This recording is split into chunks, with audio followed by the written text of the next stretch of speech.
Now I am going to teach the second lesson of Indian politics, the era of one party domination. First chapter में हमने जैसे कि read किया था कि कांग्रेस एक बहुत बड़ी पार्टी थी और जब इलेक्शन हुए इंडिया में डेमोक्रेसी स्टैब्लिश हुई तो उसी पार्टी ने सबसे ज़्यादा सीट जीती और first general election, second general election और थर्ड जनरल इलेक्शन में कांग्रेस सबसे बड़ी पार्टी बनकर इंडिया में उभरी। लेकिन हम उससे पहले इसमें रीड करेंगे चैलेंजेस ऑफ बिल्डिंग डेमोक्रेसी। तो डेमोक्रेसी को स्टैब्लिश करने के लिए सबसे जरूरी था इंडिया में इलेक्शन करवाना, क्योंकि एक इलेक्टेड गवर्नमेंट होना बहुत ही जरूरी था। क्योंकि फर्स्ट गवर्नमेंट जो थी जस्ट आफ्टर फ्रीडम वो इलेक्टेड नहीं थी, वो एक एंट्री टेम्पररी गवर्नमेंट थी जो कि बनाई गई थी। तो सबसे पहले इंडिया में इलेक्शन कमीशन एक डिपार्टमेंट बनाया गया जिसने इलेक्शन इंडिया में करवाया। The election commission of India was set up in January 1950। 1950 में इलेक्शन कमीशन बनाया गया आजादी के लगभग 3 साल बाद में। Sukumar Sen became the first chief election commissioner. Sukumar Sen India के फर्स्ट चीफ इलेक्शन कमिश्नर थे। ये बात याद रखने वाली बात है, बहुत इंपॉर्टेंट टॉपिक है, एग्जाम में आता है क्वेश्चन 1 वर्ड का।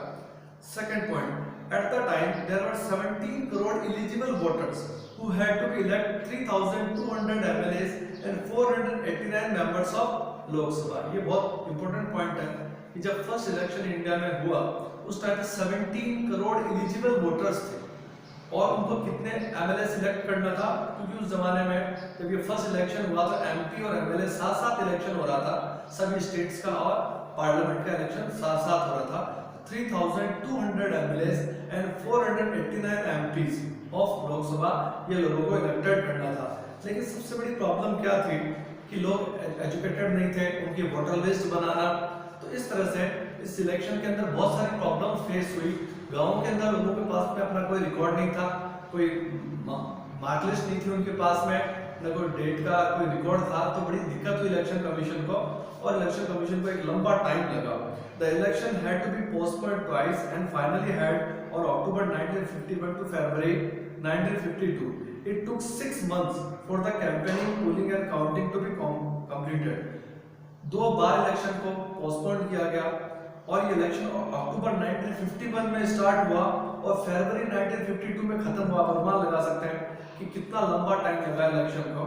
और उसी टाइम पे सारी कैंपेनिंग, पोलिंग, काउंटिंग सभी की गई तो फर्स्ट इलेक्शन हुआ। और इस फर्स्ट इलेक्शन का नतीजा सबको पता है कि क्या था। कांग्रेस सबसे बड़ी पार्टी बन के सामने आई। Congress domination in the first 3 general election. हम सबको पता है कि कांग्रेस ने 364 सीट्स 489 में से विन की और एक सबसे बड़ी पार्टी बन के उभरी। और कांग्रेस की यही जो विक्ट्री थी वो सेकंड इलेक्शन और थर्ड जनरल इलेक्शन में भी बनी रही। सेकंड इलेक्शन इंडिया में हुआ 1957 में और थर्ड इलेक्शन हुआ 1962 में। कांग्रेस वही दोबारा उसने वही अपना एक दोहराया और वह जीतती रही। लेकिन इसमें पॉइंट है कि नेचर ऑफ कांग्रेस डोमिनेंस, कि कांग्रेस के डोमिनेंस और कांग्रेस के जीतने के इन 15 इयर्स के अंदर सबसे बड़े रीजन क्या थे। सबसे बड़े रीजन थे Congress as a social and ideological coalition. Congress एक ऐसी पार्टी थी जिसमें इंडिया के सभी लोग, चाहे टॉप लेवल हो, चाहे मिडिल क्लास हो, चाहे लोअर क्लास हो, इंडस्ट्रियलिस्ट हो, पीजेंट्स हो, वर्कर्स हो, सभी सोसाइटी के लोग इस कांग्रेस को वोट देते थे। और इसी वजह से कांग्रेस एक आम आदमी की पार्टी हुआ करती थी। Peasants, industrialists, urban developers, villagers, workers, owners, middle class, lower, upper, सभी कास्ट, सभी रिलीजन के लोग कांग्रेस को वोट दिया करते थे। और सभी आइडियोलॉजी के लोग, उस जमाने में कांग्रेस के अंदर भी अलग अलग आइडियोलॉजी के लोग थे और कंट्री में भी अलग अलग आइडियोलॉजी के लोग थे, ठीक, वो सभी लोग कांग्रेस को वोट दिया करते थे। Congress was an ideological कोalition. It accommodated the revolutionary and the pacifist, conservative, radical, extremist, moderate, right and left, all shades of center। जितने भी एक राजनीति की, जितने भी एक तरह से जो भी एक वर्ग होते हैं राजनीति के अंदर, जितने भी तरह की आइडियोलॉजीज होती है पॉलिटिक्स के अंदर, उस सभी आइडियोलॉजी के लोग कांग्रेस को वोट दिया करते थे। तो कांग्रेस एक कॉमन पार्टी बन गई थी। और उसका सबसे बड़ा रीजन ये भी है कि कांग्रेस ने एक बहुत लंबा फ्रीडम स्ट्रगल भी किया था। आपने पढ़ा 10th क्लास के अंदर quit India movement, non cooperation movement, civil disobedience movement. तो इतना लंबा मूवमेंट करते करते कांग्रेस एक आम आदमी की पार्टी बन चुकी थी। महात्मा गांधी, जवाहरलाल नेहरू, वल्लभ भाई पटेल, सुभाष चंद्र बोस एक आम आदमी के नेता बन चुके थे। तो उनकी पॉपुलैरिटी पहले ही बहुत ज्यादा थी। तो इन्हीं कैरिस्मेटिक लीडर्स की वजह से कांग्रेस ने एक बहुत बड़ी विक्ट्री ली फर्स्ट 3 जनरल इलेक्शन में, और 15 इयर्स तक तो उसके आसपास में कोई दूसरी पार्टी थी भी नहीं। कांग्रेस की जीत का एक और reason, tolerance and management of faction. Different groups within the Congress party are known as the faction. The coalition nature of Congress tolerated and managed to strike a balance between all the factions.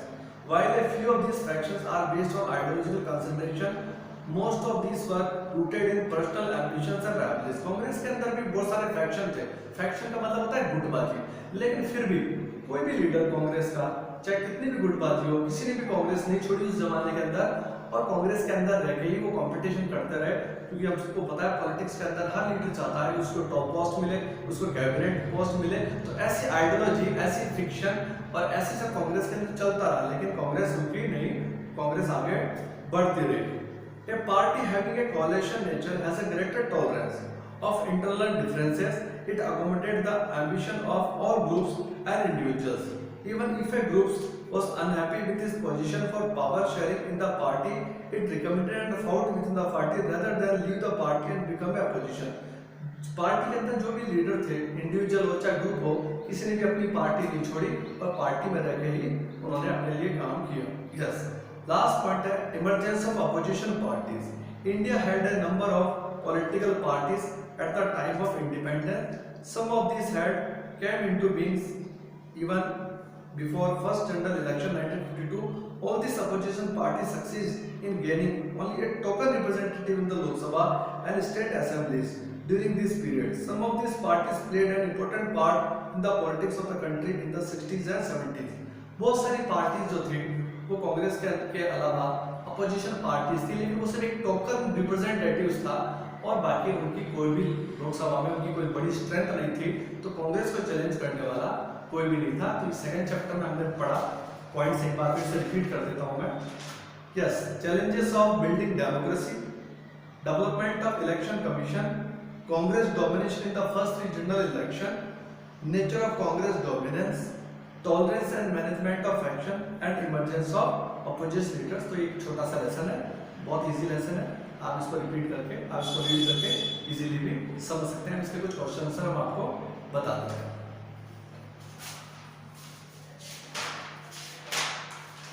Yes, इसके 3 important questions हैं, आप लिख सकते हैं। Describe any 4 challenges faced by Election Commission of India before first general election.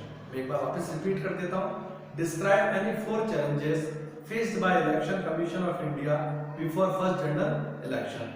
Explain any 4 reasons for the dominance of Congress party in the first 3 general election. Explain the functioning of Congress party as an ideological and social coalition. तो ये 3 important questions हैं जो आपको लिख सकते हैं और याद कर सकते हैं। Thank you.